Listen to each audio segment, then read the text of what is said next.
Iris was born and raised in a wealthy family. Her dad was the owner of a chain of restaurants, and her mom was the owner of the best bridal salon in the city. From early childhood, the girl had everything that a child of her age could wish for, but she was never spoiled. Iris was an excellent student at school, a great painter, and knew several foreign languages. As the only child in the family, the girl was the pride of her parents, and high hopes were pinned on her future.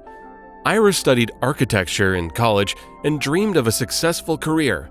She ignored any signs of attention from men, as she didn't have time for a relationship. She spent it all on her studies. But the young woman's father had a different opinion on this matter. "Iris, dear, we need to have a serious talk," the man began the conversation.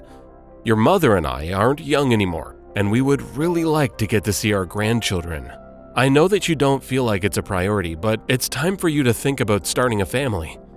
"What family, Dad?" the young woman exclaimed. "I want to study, get an internship, get a job, like everyone else. What's the rush?" "Who's stopping you? Study, get a job, but also get married. I even have a worthy contender for you, the son of my business partner. You two could even become our successors." Iris understood that her father had already planned out her future, because all he thought about was the financial benefits such a relationship could bring him. All the young woman's attempts to get through to her father's heart turned out to be pointless. And just the next weekend, Dustin was already standing at the door of their house with a bouquet of flowers in his hands. The man was handsome, tall, but shy and clumsy, like a bear. Iris was indignant. What century did they think they were in that her parents decided to find her a husband, disregarding her opinion?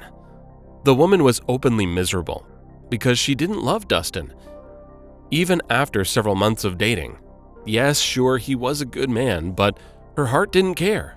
Iris had already resigned herself to the idea that their wedding was inevitable, because she saw how firm her parents were in their decision. Her father had already set the date of the celebration and called all their relatives, and her mother took it upon herself to make the best wedding dress for her daughter. "What can I do? I guess I'll have to go through with it for the sake of my family," the woman thought, getting ready for the bachelorette party, which her friends were throwing for her 2 weeks before the wedding. The party took place far outside the city, in a hotel by the lake. Having had her fun the last time before the start of her married life, Iris decided not to spend the night at the hotel but take her car home right away, because she promised her mother to come in for a dress fitting. When all her friends fell asleep in their hotel rooms after the wild night, the woman got on the road, and even though Iris was sober, she was extremely tired. And thus, her red car ended up in a ditch in the middle of the forest. The woman woke up from a cold touch on her head. Having opened her eyes, Iris felt that she was lying on the grass and saw a stranger in front of her, who was wiping blood off her face with a wet handkerchief. Before Iris had time to say anything, the man whispered, "It's okay. Don't try to talk. You are safe. It's all behind you now. My name is Matthew. I'm the local forester. I pulled you out of the car."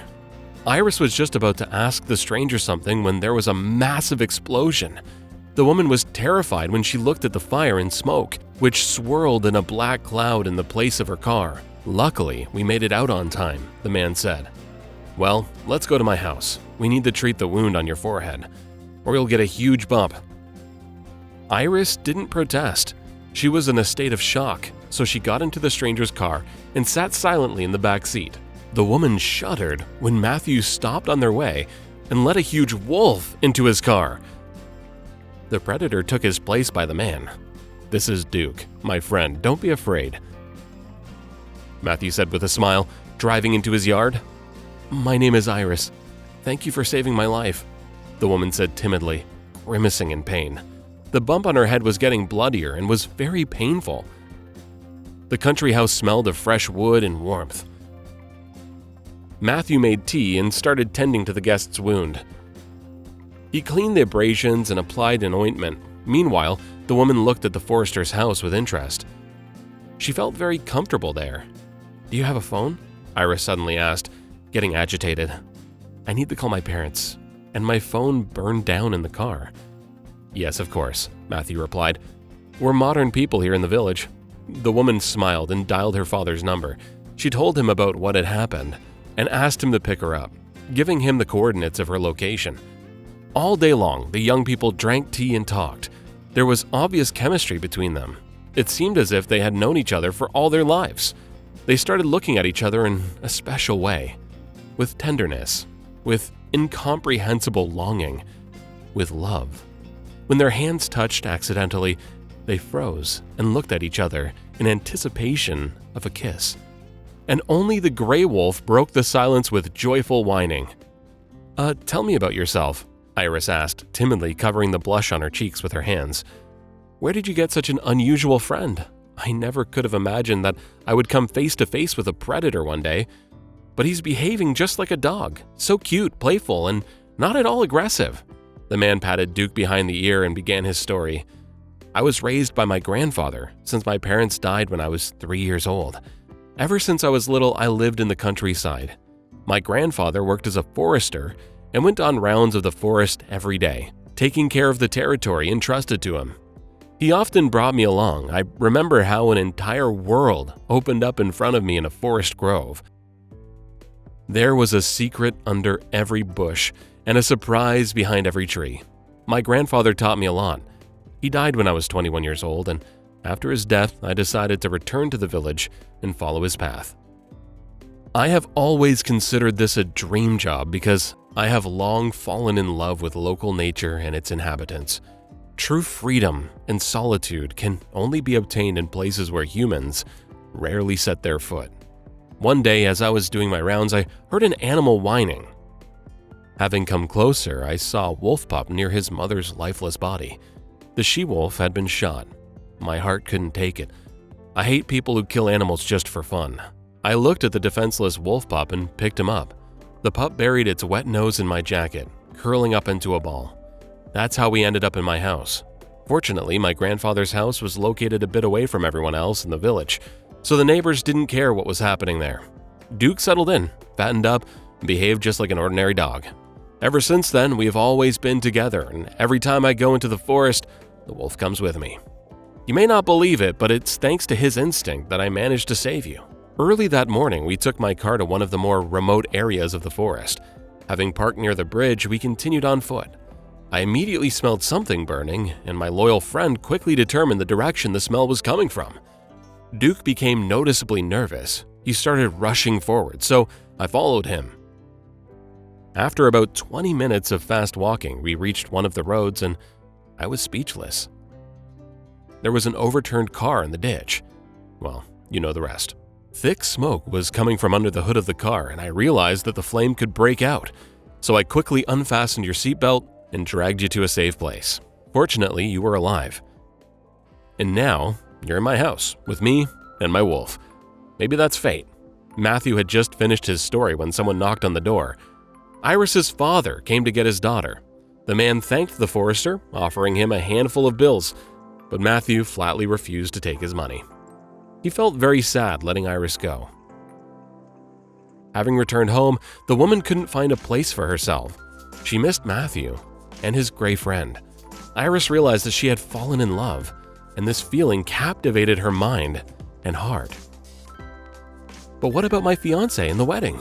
My parents and relatives are so looking forward to it. I can't let them down. The woman tormented herself with doubts. Matthew also knew that Iris was getting married, although she did mention that she didn't love her fiancé. The man couldn't come up with anything better than to go looking for Iris and do what he can to stop her from getting married. Matthew jumped in his car, taking Duke with him, and drove into town. Meanwhile, everything was ready for the ceremony. The guests took their seats in the park by the lake and were eagerly waiting for a wedding ceremony to start. The man and the wolf kept driving down the unfamiliar city streets, hoping to see at least some clue that could lead them to Iris. At first glance, it seemed like a very unrealistic plan, pretty much like looking for a needle in a haystack. However, as hard as it may be to believe, Duke turned out to have excellent instincts. Driving past the park, the wolf started barking loudly and scratching at the car's side window. Matthew stopped abruptly and opened the door. He ran after Duke, who rushed with all his might towards the lake and stopped only when he saw the wedding ceremony. "Iris! Stop! Don't do it!" The stranger's scream came like a bolt from the blue. "I'm in love with you! Do you hear me?" All the guests were dumbfounded. They were both surprised and terrified. A wild wolf just ran up to the bride and started licking her hands and wagging his tail. The woman was crying with happiness. A couple more minutes, and she would have betrayed herself by getting married to someone she didn't love. "I'm sorry, Mom, Dad. I'm sorry, Dustin, and our guests. My heart belongs to Matthew and his gray friend. As you can see, they just saved me for the second time." The woman addressed the guests. "I'm sure there's going to be a wedding after all, but that would be another story." Iris took Matthew's hand, and they left the ceremony together with their faithful friend. Ever since then, a new life has begun for the couple, and their love story is still being rumored about around the town.